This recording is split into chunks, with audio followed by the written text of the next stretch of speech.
Deputy Prime Minister and Finance Minister Chrystia Freeland joins me from Toronto now. Nice to see you, Minister.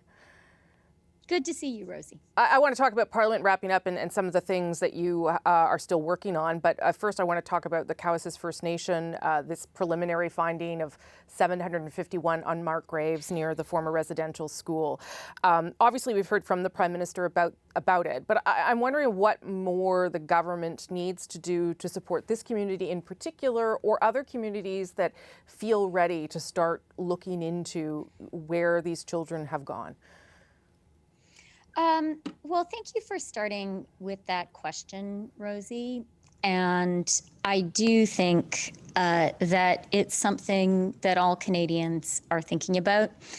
And this finding on the heels of the Kamloops graves, I think it should make all of us reflect with real seriousness about, the ways that Canada needs, the ways that Canada has failed in the past, and the ways that we have a lot more to do when it comes to reconciliation. And that means real support for Indigenous people in Canada. Mm-hmm. It means ending the drinking water advisories.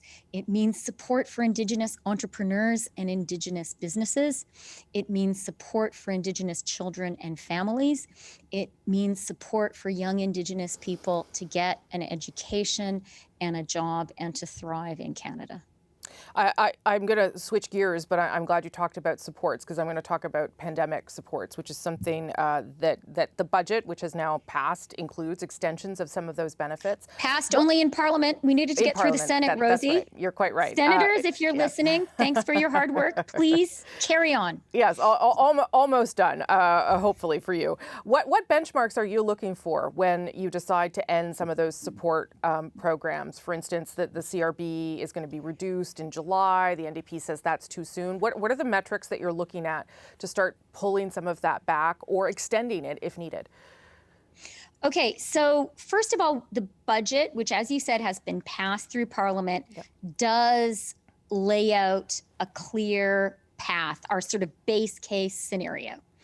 And in that path, crucially, all of the support programs, the personal income supports and the business supports, are extended to September 25th. That's a pretty long time from now. Yep.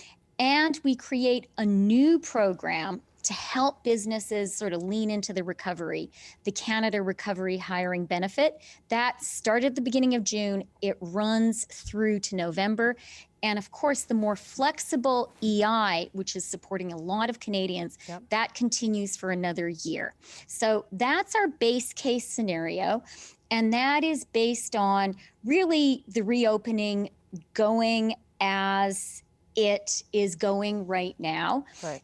The supports start going down. The income supports start going down in the middle of July. The business supports start stepping down in the middle of July. That, that start is looking good to me. Mm-hmm. And all economists, both inside the Ministry of Finance, but private sector ones too, are really forecasting a very strong economic recovery over the summer. And if that happens as forecast, then I think we're going to be on a good path. But you're right. We have in the budget maintained the levers to extend those support measures a little bit further to the end of November, if we judge that that's what the economy needs just to achieve full liftoff. But you think that probably won't be needed? Is that your expectation, just so I understand? Rosie, this has been such an unpredictable virus. Yeah. And because of that, the economic response actually has been unpredictable and not accurately predicted by anyone. Mm-hmm. I would say it's looking good right now. But one thing we have seen from the U.S., which started opening up a little bit ahead of us, is the course of the recovery has also had some bumps, which people hadn't predicted. So we're just going to be watching closely, and we're prepared to extend those supports further if necessary. For now, we're looking pretty good, though. I want to ask you about childcare, which was another key piece of the budget. Again, one of the elements, obviously, a national childcare program. That's not going to happen. You and I have talked about it overnight. But you did have a sort of a medium-term plan. In 18 months, you said you could see a reduction of up to 50% in the average childcare fees. Where are those conversations at with the provinces? How far along are you with that? Well, let me just say, watch this space. Our approach is to be prepared to provide really significant funding, and that's what the budget does. So that is showing seriousness of commitment. To say we're in it for the long term, and we are building a high quality system across the country. And what we're doing right now is working with willing partners in provinces and territories across the country, jurisdictions that want to do the same thing. We are working on this really, really actively and energetically. Okay. I'm not going to preempt any announcements, but some provinces and territories have put their hand up, and we are working hard with them. How many? How many? I'm going to tell you, Rosie, I don't believe in counting my chickens before they are hatched. But there are some eggs over which we are brooding right now. I would imagine that if you had, if you're well on your way to this childcare plan, that would be an awfully nice thing to talk about on the election campaign, on the election trail. Now, we heard the Prime Minister talk about the toxicity and the dysfunction in Parliament. Do you believe that we are at the point now where it is getting too hard for the minority government, your minority government, to fulfill its agenda? You packed so much in there, Rosie. And so I'm just going to start by saying our government is not looking for an election right now.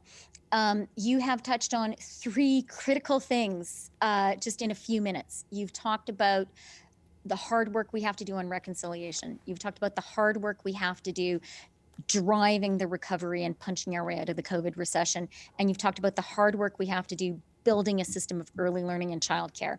My perspective is I want to roll up my figurative sleeves and do that work. That's what I'm focused on. That's what the whole government is focused on.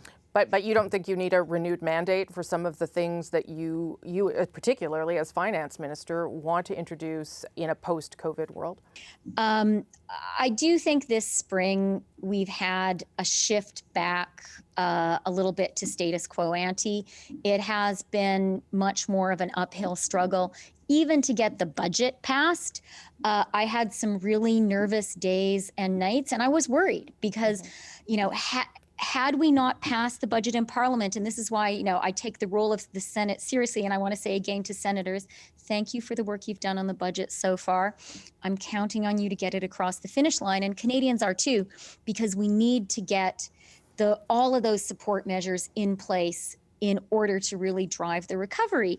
And what is sad for me, Rosie, is there are also a number of really important pieces of progressive legislation that would be really transformative of our country, like the net zero legislation, like the ban on conversion therapy, like the bill to support artists and creators. And it's been really hard to get those across the finish line. You've seen that yourself. Well, I would argue that that's what happens in minority governments, Minister, but I'm going to leave it there. And I'm wishing you a good summer, and maybe I'll see you if there is an election. Otherwise, we'll see you in a couple of months. Thank you so much. Okay. Thank you very much.